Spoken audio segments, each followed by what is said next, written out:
Good morning, Rachel. I am so happy to be chatting to you today. So, as I know you know, I'm like your biggest fangirl.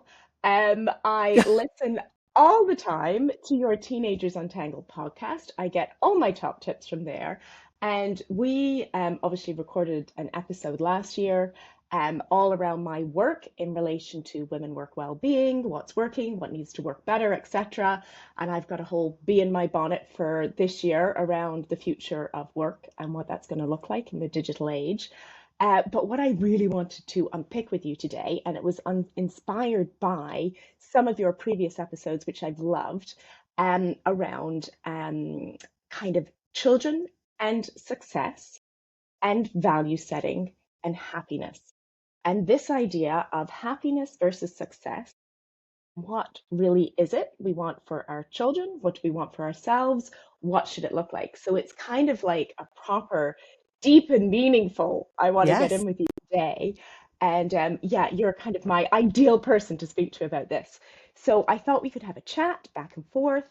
And yeah, we said we'd share it on both of our channels because I think both of our audiences are interested in, yeah, getting into the nitty gritty Absolutely. of happiness, success, what it means, what it looks like, how we make it work for ourselves and for our kids. Um, so you had some ideas around values and value setting. I don't know if you want to start with that.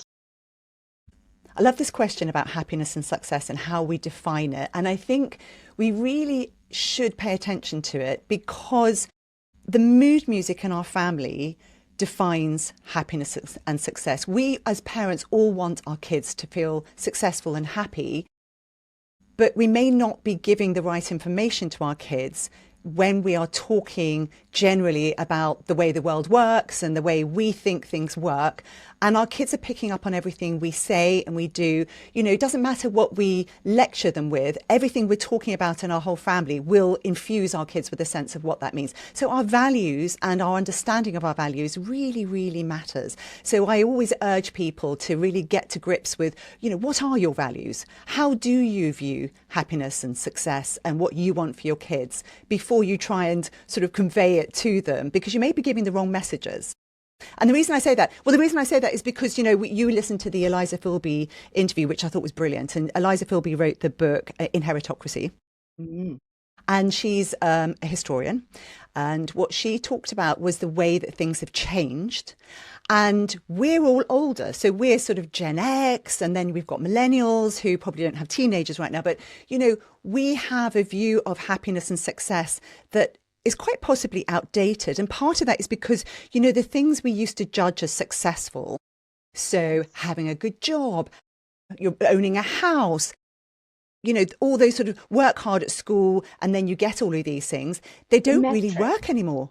They don't work The anymore metric. because Yeah. yes, and you know our wages have stalled since 2008. Housing costs and rent have gone up in comparison to our wages, and university, because it's become much, you know, open to so many, is not only just much more expensive, it doesn't necessarily pay off the way it used to. So we need to start thinking like, okay, that was how I grew up thinking about it, but what does it mean now? Yeah. Yeah. And what does it mean in general? I definitely grew up in that era. So I also think our parenting can be informed by how we were parented as well. So part of it's Absolutely. generational. So, like, if I think about my own personal story, so I grew up in the 80s. And we talked about this in our previous episode, didn't we? This idea of having it all and, you know, and the having it all kind of success stuff was a reasonably, I guess, materialistic thing. So it was, you know, there was academic success and there was financial success, and as you say, the house and the car and all this kind of stuff. Um, and yeah, I don't know whether that value set, as you say, always sets you up in the right way.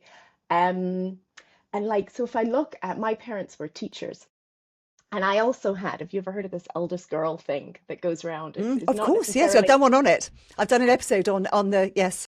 It's so good. I mean, it's not an official psychological term, but oh my God, I relate. Like, hello, I'm the eldest of three.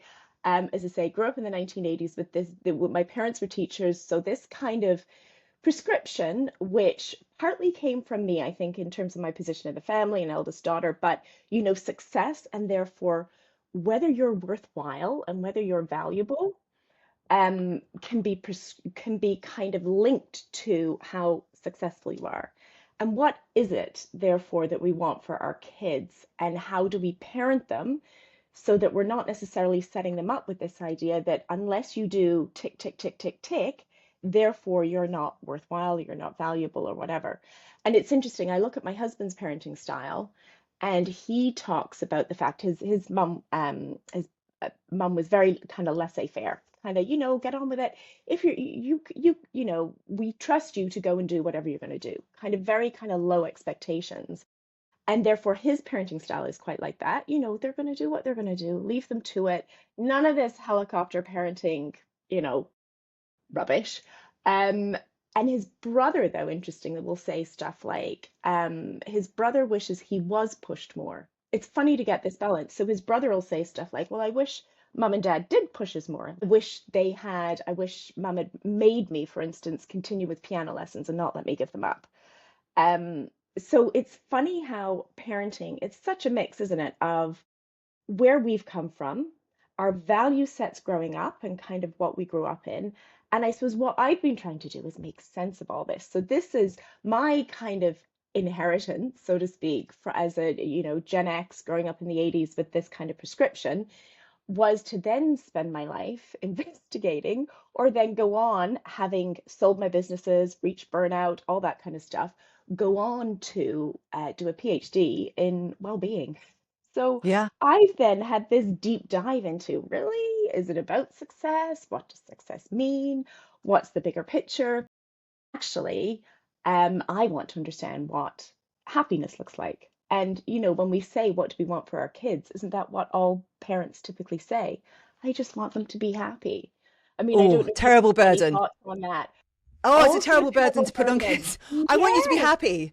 What is that? yes. And I love that what you say about the way that you saw your position in the family and the way your husband and his brother saw the situation. Because the truth is, not one single child in a family will be parented the same Yeah. way, because you have children at different stages in your life, inevitably.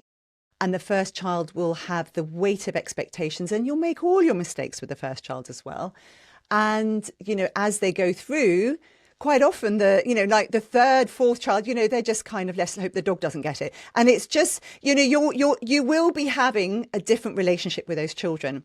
And my younger daughter, she has actually said, I feel like people have too low expectations of me. And this was a while ago, and I have actually adjusted my parenting as a response to that. And I think that getting feedback from your kids about where they see their position does really, really matter. And I think a lot of parents are very scared of getting feedback from their kids because they're not sure themselves of whether they can take it and whether the feedback will be something that breaks them.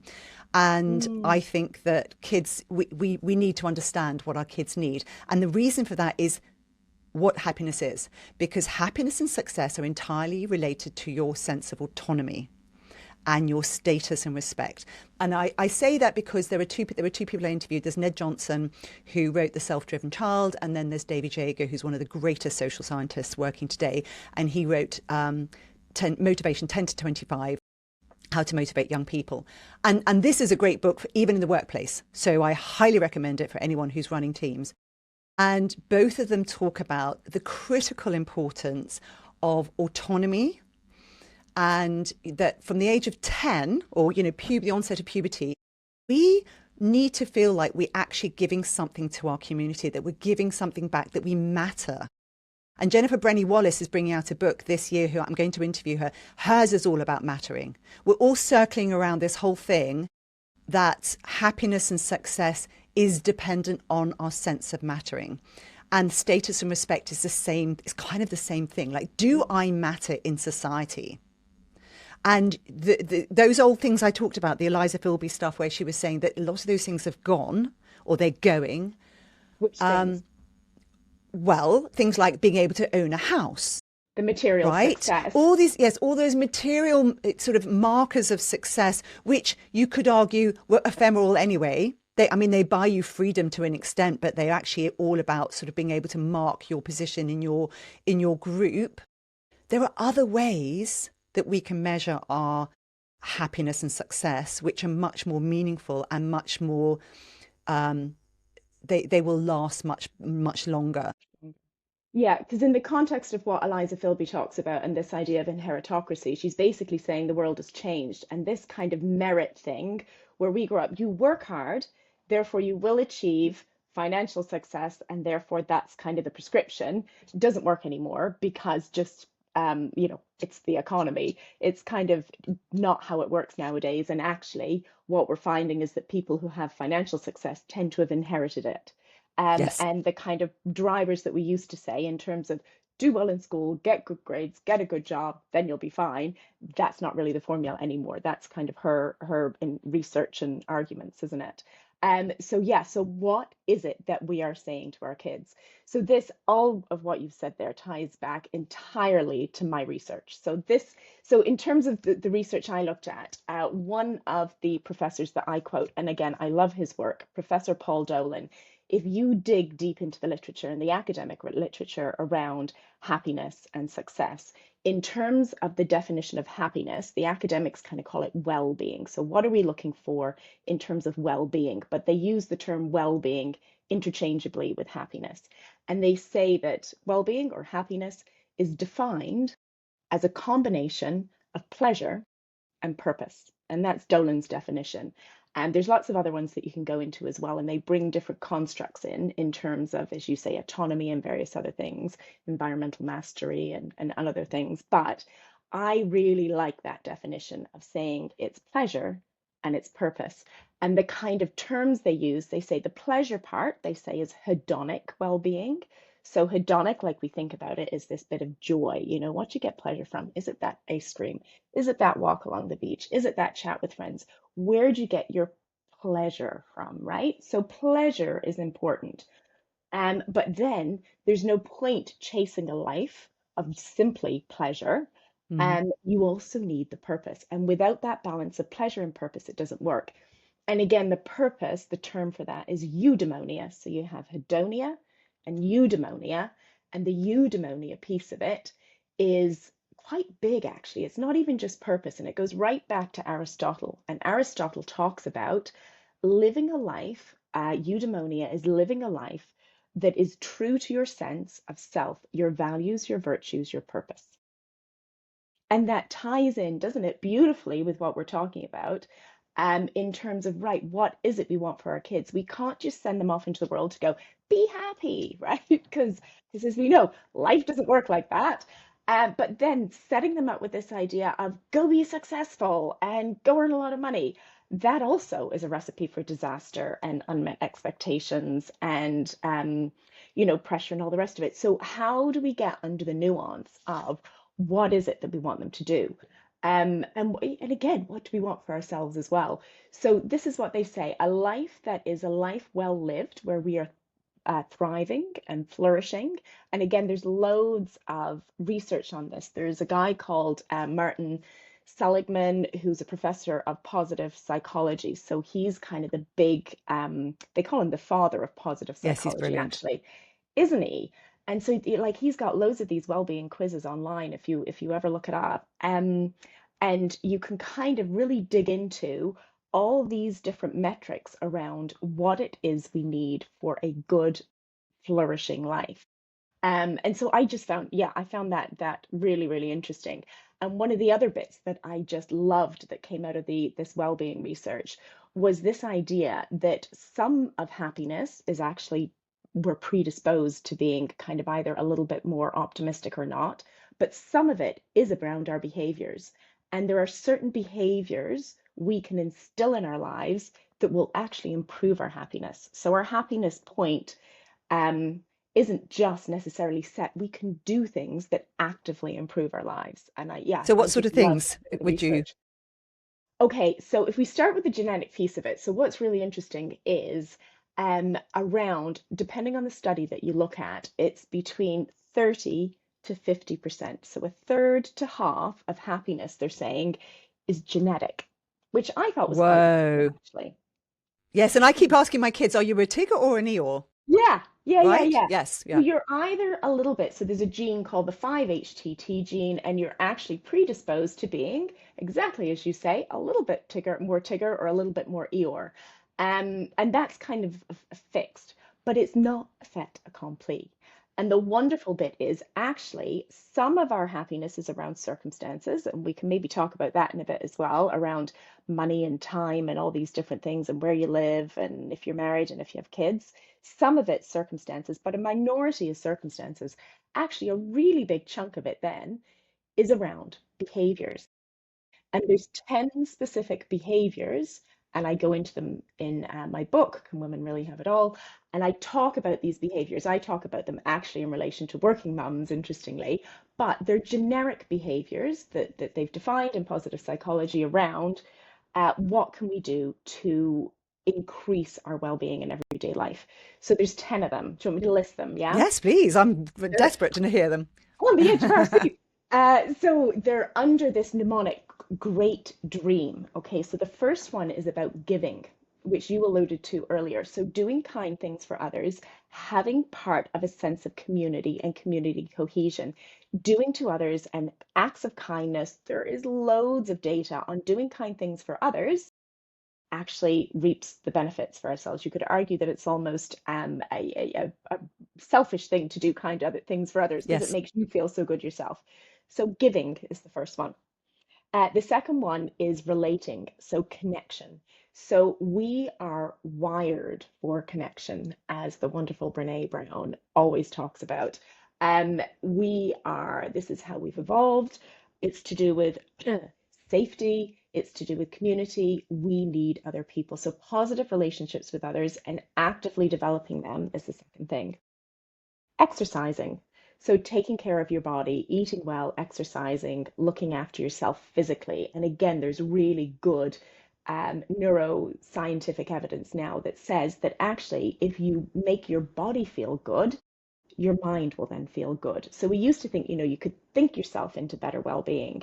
And actually, sometimes that just goes round and round Yes. in your head. Yes. Actually, if you can trick your body somatically into feeling good, it gives you those endorphins and then your head feels good as well. So exercise is really important. Mindfulness is another really big one. So they call this, that's the A, awareness, living life mindfully.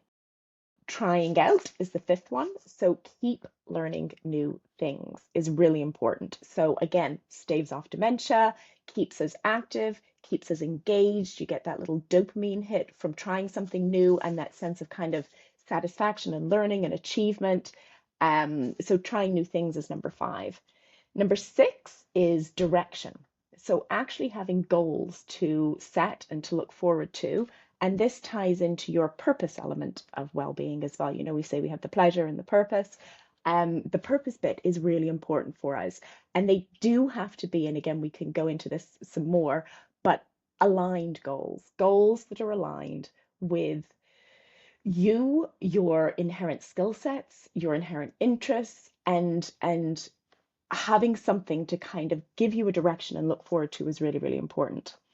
Number seven is resilience and having the ability to bounce back. And this is something we can practice. This is something that is a Absolutely. learned behavior. Yeah. And I think that's something that, again, we can have a long conversation about children and resilience and how we instill that, because I think again, it comes back to autonomy, doesn't it, as well? And some of the helicopter parenting stuff that I'm super guilty of, yeah, is not necessarily good for our kids. Number eight is emotions and looking for what's good, and that's about cultivating this positive mindset. Number nine is about acceptance. And I really like this one. Talk about it a lot in the book. It's around a little bit around authenticity, but just accepting yourself for who you are, being kind to yourself, this idea of self-compassion. And again, that's learned, and I don't think we always do that. That voice in your head. Oh, why did I do that? How do Yes. you talk to yourself in your head? That's really big. And a lot of that comes from the people around us, so our family, if they We can Where did fill our that kids up voice, with a negative voice if we're not careful. yeah, where did that voice come from and why does it speak to you in that way? Yeah. Yeah. And then the final one is meaning. Be part of something bigger. Look for kind of what the bigger purpose is. And that's just about you getting really, really clear on what that is for you. And your stuff might not, well, won't be the same as everybody else. You know, you're a unique human being in the world. And so for me, it's about encouraging our kids to permanently look for this stuff. What is it that lights me up? What is it for me? And it may take a lifetime of self-discovering. It's a journey, isn't it? To find these different things. But I think what's really helpful is to have that framework of knowing these are behaviors, these are 10 scientifically research-backed behaviors that point us in a direction that if we are mindful and aware that these 10 things can give us increased well-being, then we can go and actively practice them. Yeah, I mean, there are so many things I'd like to say about those points you made. And, just picking up on the last one, when you're talking about this sort of creatively looking for things that make us grow and enjoy life. That was in the disengaged teen. That's what Rebecca Yeah, Winthrop and Jenny Anderson talked about, and that's the missing piece of the puzzle. Where yes, our kids are in school. Yes, they have to do the work. But what we can be doing rather than simply giving them lots and lots of extra activities is trying to help them be creative about other things like what lights your fire outside of school, outside of your curriculum. And Ned yeah, Johnson talks about this in the self-driven teen, self-driven child, that when we are given an opportunity to choose the things that we are interested in, let's say your kid's obsessed with a game or they're obsessed with building things, whatever it is that they're doing, they are not wasting time. And he said that what happens when we focus on things that we genuinely are interested in that aren't to do with, say, a curriculum, our brains are still doing the work of learning how to focus, how to solve tasks, how to be resilient. So it's not wasted time. So when you're looking at your kid thinking, but they're not doing their homework. No, it's yeah, fine. As long as they're doing something where they're focusing and they're actually growing, this yeah, is a positive thing. yeah, yeah, absolutely. Absolutely. I'd love you to expand a bit more on that idea that you said earlier about, the pressure to be happy. So, we talk about, well, you don't want to give them too much pressure for this financial metric of success, but then pressure to be happy as well, because Caitlin Moran tells this, Caitlin Moran, I find her Yes, so of course. funny. Love her. She tells this story about her daughter. She's very open about kind of maybe some of the struggles of parenting teens and the struggles her children have been through. And she talks about this idea of her daughter going through this really tough, tough phase in the middle of her teenage years. And Caitlin being like, but I just want you to be happy. And her daughter being like, oh, like the pressure to be happy. Like Yes. I'm meant to jazz hands it up all day, every day. Like life isn't like Well, that, isn't it? you run the risk of making your child feel like they're broken. If you're saying, oh, Mm, I just want you to be happy, and your child's mm, thinking, well, I don't know how to punch my way yeah, out of this situation. And the truth is, adolescence for some, not all kids, but for most, is quite challenging because you're going through an entire phase of becoming a sexual being and hmm, also are forming your identity. And yeah, this is no easy task. It's yeah, extremely challenging, and it will depend that the extent of the challenge will depend on the school that they're in, the people around them. There are lots and lots of reasons why this is challenging. And if you keep saying to your child, I just want you to be happy, you're not actually setting them up for success because they're not going to be happy with a lot of the yeah, challenges that they're set, but they will build resilience. yeah, So, one thing we have to remember is that, you mentioned resilience. We have a window of tolerance for difficult things. And when we go outside that window of tolerance, above it, we go hyper. So, that might be anger, or it might be distress, bigger distress, or below it, where we just become depressed or shut down, like we fawn, freeze, any of those things. yeah, And right. our job is to help our kids grow that window of tolerance so that, because you can't think while you're outside your window of tolerance. You're just Your wherever brain you're in freezes. your head, and you have to you have to drop back into it again Mm, by feeling safe, like knowing that you can actually conquer the challenge, like you can actually deal with the challenge. It's possible. I wrote about it recently, and where I had an exam my A level English, I basically sat there and froze. The minute I got into it, I just looked at it and my brain went completely Mm. blank. It And was my so I math started exam, flicking. Rachel. Oh, was Cried the it? whole You way had the same. through it for math A level. Oh my God. Yes, but this happens. And the truth is, rather than saying to our kids, I want you to be happy, because right then they're going to go, I'm not happy. In fact, life is hell. This There's is something wrong with me. awful. I'm Yeah. broken. No, you're not broken. Yes. It's a challenge. And actually, what Mm. happened for me was that I started flicking through a book. I found a poem that I'd never read. It was hilariously funny to me at the moment. And when I laughed, I came back into my window of tolerance and the examiner shushed me and I could work. Now, that's the thing. It's that by having that experience, knowing that it doesn't last forever, knowing that it's a normal thing, we can actually then say, next time something happens, we say, oh, actually, this is the way life works. It's okay. I can get back inside that window and I can continue. So we want our kids to grow, but we're not going to help them grow if the whole time we're just saying, I just want you to be happy. I just want, Mhm. we're clearing the path for them, trying to make sure they're never stressed, never We upset. snowplow Hmm. and we clear the way in front of them so they never We've all have done to it. We've experience any all of these done it. challenges. Because you Yes. don't want to Yeah. see them, do you? You don't want to. Michelle Obama has this brilliant little clip where she talks about the fact you sit there and you watch your child about to literally smack into a brick wall, and you can see it coming because you have all the kind of you have a lot more life experience than they do, and you're sat there going, like it takes everything not to Mm, let them smack into that brick wall and learn their own, yes.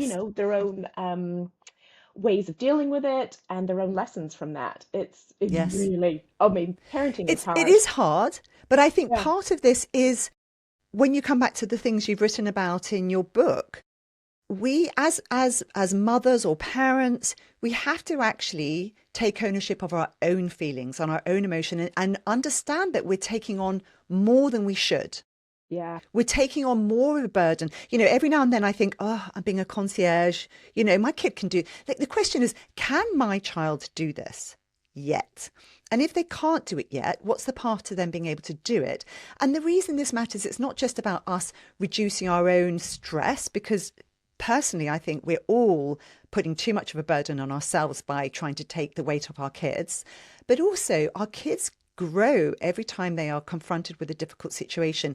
The thing is the balance. So we want to have high expectations and high support. So in other words, coming, for example, washing, they've got dirty washing. Rather than saying, go and do your washing and then making a mistake, all the colours running or whatever, you go through the laundry with them and you say, right, this is how you separate things up. Here's what works for me.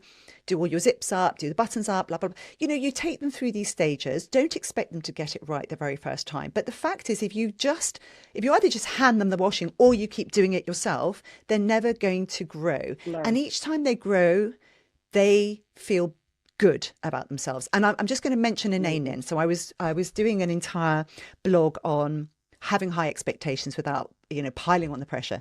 And Yeah. at that time I was reading the diaries of Ananin. She's such an interesting character, and she was in World War I. She was evacuated to New York at the age of 12. In her diary she'd written about how she had, I think it was lupus. She was very ill, given time off school to stay at home, and then they gave her an extra week to recuperate. And instead of recuperating, her mother went down with the same illness. And so she then ended up having to take over everything in the family. And at that time, you weren't just, you didn't have all the conveniences. She was literally darning socks. She was everything. And she said, I'm finally happy. I feel, I can't give the exact quote, but she was just saying, I finally have purpose. My life Yeah. isn't my own, but I am doing Nobody, yeah. something for other people. And I feel like I have an important role. And this comes back to what I was saying about status and respect. We, from a young age, are driven to need to offer something back to our community, to be able to have a sense that we matter. And if you're constantly taking away these difficult things from our kids and doing them ourselves, we're not actually allowing our kids to prove themselves as a useful human being and gain status. That's incredible. It's so true.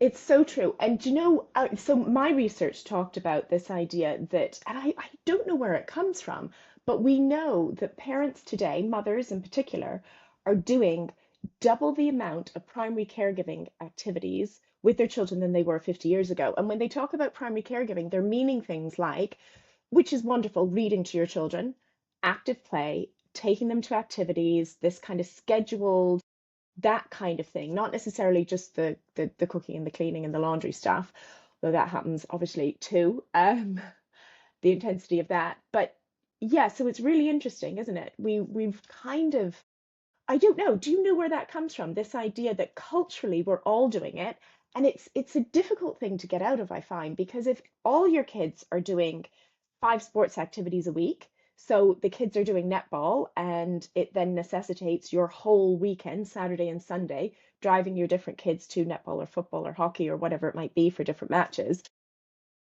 How is it that you drop out of that from a society perspective when you're going, well, all the kids' friends are doing this. This is now how it works, is we are intensively parenting our kids. So how, like, I don't know, what tips do you have I on think getting I think out of what intensive parenting? so what's happened is we look around us and we gain our values and our parenting ideas of parenting from the people around us. And so it's a constantly, the game ups all the time. You know, Mm, if all the other parents at the school are getting their kids to play football at the age of 3, then you're looking at yourself thinking, oh, my kid's being left behind. Wow, this is horrific. And so the pressure comes from that. And also there has been a change in the way people talk about parenting, and it's quite a dramatic change. So, you know, you and I grew up in an era where basically kids were left in the back of the car while the parents yeah. went in the pub. You know, they'd be given a pack of chips and expected to just sit there. You know, Crack we on. we were latchkey kids. My Seen and parents, not I mean, heard, my parents were the latchkey. extreme, but you know, my parents did basically the bare minimum. You know, I was alive, and there was a range of parenting, but most of it Yeah. was not intensive parenting. So because we've become a lot more aware of parenting, and you know, the gentle parenting movement, the helicopter parenting, everyone's talking about it. It's in the papers all the time. There's a lot of pressure to be a good parent, and women who have gone out to work, who are still parenting and doing the majority of it, feel this pressure to not look like they've dropped the ball. Yeah. So, what I would say is, I found the book by Susan Dominus, the Family Dynamic, absolutely fascinating. She talks about people who've been immensely successful, and when she talks about success, she's not talking about success as in they got the Merrill Lynch job and then they got the car and they got the house. You know, this is not what we mean by success necessarily. It's that these are people lived by their values and strengths and did something really important for their community or the world. Yeah. And looking at those family dynamics, it wasn't the parents who were constantly getting kids to all the activities and pushing them to do their homework all the time. And in fact, a lot of these parents were immigrants who didn't have any spare capacity. But what she realized looking through, she interviewed, you know, very large range of people who'd done incredibly well. She interviewed so many people. And the truth was that these people in these families, the parents weren't doing it all. The siblings had a dramatic impact. So siblings who felt that they could do things would open the gates for the kids behind them. There was a sense in these families that people like us can do hard things. There was a sense that they had a sense of optimism, absolute belief that if they worked and they tried and they tried to do challenging things, they could overcome them. Mm. And I think what's really important is our belief in our kids' ability to do things for themselves, not our belief in our ability to do things for our kids. And be pushing them from behind. Yes. Pushing them from Yes. behind.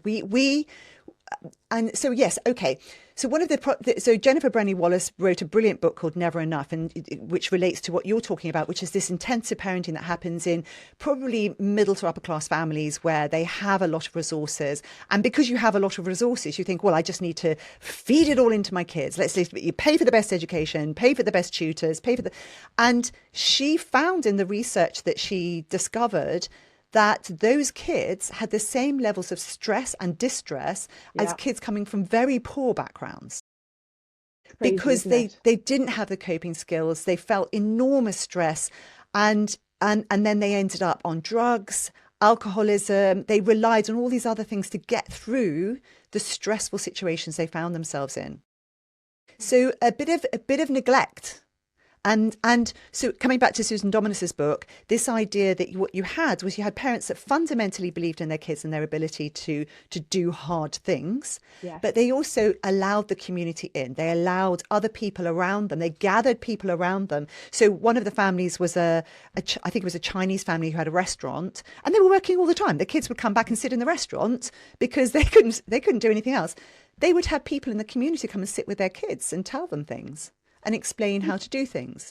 And this is, I talk about this in my book as well, this idea of alloparenting. So Sarah Blaffer Hardy, who's this fabulous anthropologist, talks about the idea that we have evolved in community. And this is, we're missing our village. We talk about this all the time, don't we? And so, as you say, you describe that Chinese restaurant, but we evolved with not just one harassed kind of caregiver who was doing everything 24/7. We evolved to have lots of caregivers, aunts and uncles and siblings and Correct. Mm. cousins. You'd play with and you would learn your boundary setting from them, and you would gather information and skill sets from different people within your community. And that is how we've evolved. And that's what we're missing nowadays as well, is Yes. this bit where you've got one person trying to do it all, and then Who very has, stressed out children. and I think we've got this sense that there's a right way to parent. Mm, Somehow we've got this idea, and then parents are looking at their own parents and thinking, mm, well, you can't do it because you don't know what you're doing. I didn't like what you did, so you can't look after my kids. And then you're cutting off opportunities for our kids to grow because we're pulling it all. We're saying, oh, I'm going to do it all because I've read all the books and I understand everything. And actually, when kids get into situations where they're with grandparents who aren't doing things the same way, they learn. yeah. They learn. I had very neglectful parents, but every time I went to someone else's house, which is what happens when you get into the teen years, you start going to other people's houses, you go, oh, that's interesting. Oh, they do it like this here. And you learn other techniques, you learn other ways of doing things. And this is something that's really like coming back to your kind of exploration that people Yeah. would need to, people want to explore. There's nowhere to explore anymore. Everything's been taken. But this is exploration for our kids and allowing them out there into the community, allowing them to go to other people's houses and witness other things is a positive, and bringing kids into our own homes. I had a girl come and stay with us for Christmas. And it was fascinating because, she does things differently in her home. And I always say to kids when they come around, what do you do? What do your parents do that's really Yeah. good? What do your parents do that you don't like? And then my kids hear it and we all grow. Yeah. I don't know how to do everything. And it applies to so many things as well, doesn't it? Just that ability to put yourself out there in the world, learn from different people, and continually explore. I just think, in terms of going back to the kind of success and well-being, and it's that idea of, yeah, not just putting yourself on this one track and this one kind of metric of this is how we should do it. It's I think, I believe very strongly that life should be this permanent exploration of different aspects of yourself and what you enjoy and what you don't enjoy, and having different experiences, and this journey of self-discovery to figure out, right, what is this about and what works for me and what have I learned from this? And yeah, that's a lot of it, isn't it? This comes back to those things, trying things out, keep learning new things, putting yourself out there and doing it within a sense of community. Yes, and that's going to be different. So your sense of being creative and having control is going to be different when you're 16 and you're 30 and you're 70. These things, these change as we age. But I think coming back to, what you've just said, and then thinking about our kids and how we look at them, we have to not take things personally. We have to let go a bit. And rather than thinking there's only one way through life, we have to get our kids to get good grades. And if they don't get good grades, it's over, because that's what society's been telling us. We're having a massive shakedown. It's not true anymore. And actually, the kids who are able to be nimble and to be resourceful about their own skills and to look for opportunities are going to be the winners in the society that is coming up. There isn't a set path through it. So, and one of the most stressful things for a human being is low control. It's Sonia Lupien's nuts model says what stresses us most is novelty, unpredictability, threat, and a sense of low control. And we need to be giving our kids more control over their lives. So even, you're taking your daughter to netball. That's fantastic. Lucky girl that she's getting the chance to go to netball. But what happens when she says, I don't want to do netball anymore? There are a lot of parents who say, yeah, but we've invested all this in you and you need to keep going to netball. I've seen a lot of parents doing this about rugby, for example. No, no, no, no, you've got to keep playing. Well, maybe they don't want to. Maybe, and you said, oh, well, your husband's brother was upset because he felt it would have been good if his parents continued to force him to play the piano. Well, we don't know whether that would have been good or not, right? He's saying that now, but maybe at the time he was so resistant that That that they wasn't the said, right way to go about it, forcing him, that maybe there would have been a different way, which is asking him, well, okay, you can't play that instrument, but what about something else? mm, What about just finding yeah, some other creative outlet? yeah. And people, they will figure out their way, won't they? That's the whole idea, isn't it? And it's setting them up. And my big thing at the moment is about the future of work. So I am absolutely fascinated, and this is what I've been writing a lot about currently, is what work is going to look like in the future. So we are now in a position where we're in the digital age. AI is, well, I say it's on the horizon, it's not, it's here. No, it's here. And work is going to look very different in the next 5 years. And my children are now 16 and 18, and I am going to be pushing them out to university. By the time they come out the other end, the world of work is going to be vastly different I than what agree. you or I Mm. experienced. They're saying the Future of Jobs report from 2025 said that around 40% of jobs are going to change. So, in terms of how we set our kids up for the future, just in general, it is those skills. This is what they're saying. It's the skills of resilience and critical thinking and lifelong learning.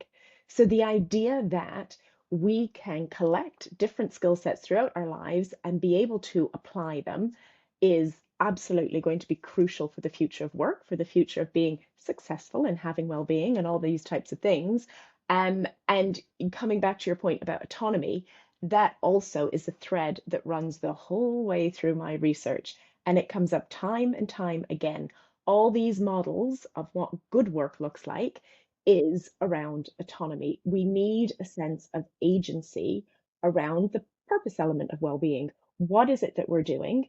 And it's not about just even about, autonomy around hours or flexibility like that. It's autonomy over possibly what we're working on and who we're working with and what that work looks like and all the rest of it.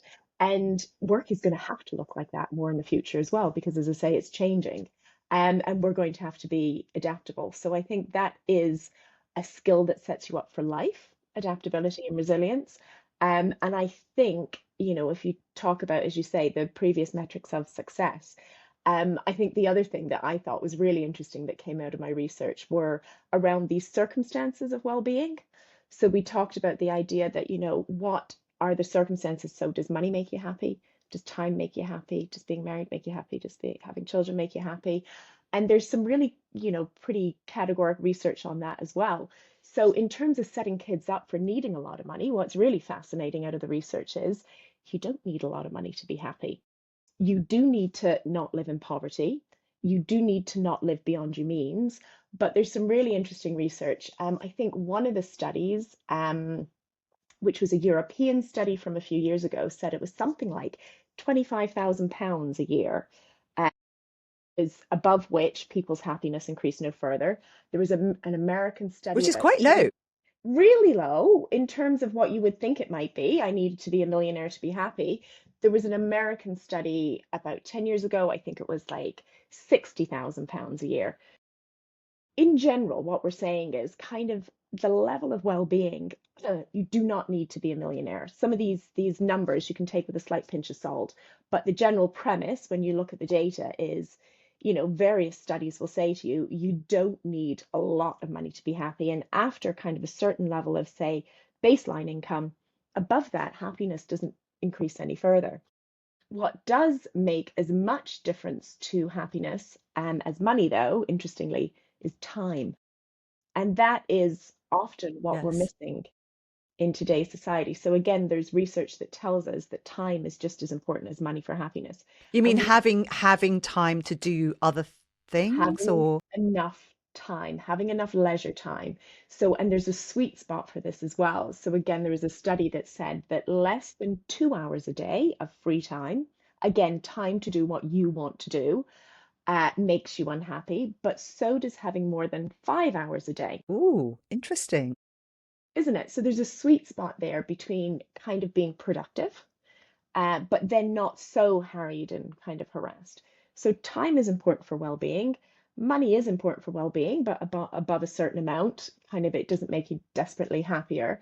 And then the other interesting things that come out as well in terms of kind of things like being married or where you live and stuff. So living rurally impacts happiness because there tends to be a better sense of community, they say. But living in the sunshine apparently doesn't. Now, I'd probably take, argument with that. Uh, Give me sunshine me any and day. yeah, the rain and me don't get along. But yeah, no, apparently you acclimatize after a certain period of time. So, you think you're going to move to, I don't know, Australia, life down under, and it's all going to be Yes. whatever. And it doesn't necessarily work out like that. But a sense of community is really important. So that's where kind of where you live impacts it. Um, and in terms of having kids, they say that people who have children, their happiness decreases in the first few years after they have Yeah. children. Yeah. I saw A that. I lot of saw this that is at an related to exhibition. And time. yeah, I pointed that to my kids. I just said, look at Did you? Just to make sure you do realize you make me unhappy. Yeah. that. No, but then what they say is actually as children leave home, the sense of purpose. So they find that when children are smaller, parents experience a dip in happiness. And actually, as children kind of grow up and leave home, um, they find that people with children are happier than those without because it's a sense of purpose. And again, these are, generic numbers, go live your life. But it's just interesting, isn't it? So I go through those things in my book as well, the different circumstances and what makes you happy and doesn't. So we can pin things down to circumstances, we can pin them down to behaviors. As I say, there's a certain baseline of Tigger and Eeyore that we're all dealing with. But Rachel, if you were kind of going to summarize kind of some of your philosophies around these value sets when it comes to your wealth of experience and knowledge in terms of parenting and the types of things we should be telling our kids about happiness versus success, kind of, is there any kind of final things that you would leave our audience with? Yeah, I mean, I have two older bonus daughters. So one's 31, one's 28, as well as my 19 and 17-year-old. So I've sort of seen the arc a bit later on too. And coming back to, I think some of the most pertinent research was David Jager and Yeah. his 10 to 25, and the whole point that once I understood status and respect and I understood the importance of that level of autonomy, and I handed that to my younger daughter and gave her the opportunity to make far more decisions for herself. I gave her a year out of school because she was fighting the schooling system. I lent into understanding what she wanted and making it very clear to her that she was the architect of her own life. Everything changed. And I really dramatically mean everything Mm, changed. And this is a mm, neurodivergent child. So I would say, so I've seen, four kids growing up, and the daughter above her is at Oxford. So she succeeds in an educational environment that we've got set up. The academic environment suits her. The other child, it simply doesn't suit her. However, she is now fully plugged into it, really enjoying it because she was given so much more autonomy. And the reason I mentioned my older daughters is because they tell me that the kids they know who were given everything when they were younger, whose parents ran around them and trying to fix things, are the unhappiest of their interesting. cohort. Interesting. Yes. And it really drives it home to me that this is not the right approach for our kids, because when they come out the other end and they have to find their way through the world, it can be extremely challenging if they haven't been set up with a sense of autonomy and the ability to go and look for things for themselves. So in summary, I think the most important thing is leaning into your child's ability to figure this stuff out for themselves. Every child needs someone who 100% believes in them and thinks they're the most amazing person on the planet. You know, this is like this unconditional love. So you give them that. It's a suit of armor. You give them a set of values that your family believes in, which is all things are possible. You could do, not you can do anything. You could, if you applied yourself to something, and allowing them to then be the masters of their own universe rather than constantly being on their back and saying, this is how the world works, because you may not have the right idea at all for that Yeah. child. That's my No, thinking. I think that's absolutely marvelous. And those are my two big takeouts, unconditional love and autonomy. 100%. Those are the two big gifts that you can give your kids. Oh, Rachel, thank you so much. It's just, as I say, always, always a pleasure to talk to you, pick your brain. I love all the kind of wonderful research and information you're putting out there on your Teenagers Untangled And podcast. you too, I just think it's Giselle. fabulous. I, yes, Well, we all the want to make research the you've world a done. better Yes, place, don't we? We we want are. to We're make fixing it. this We're fixing it better. This is what, for yes, ourselves first, but yeah. yeah. We're trying to figure it all out. Yeah, Rachel, thank you so much. So, so good to talk to you today. You too. Take care. Bye bye.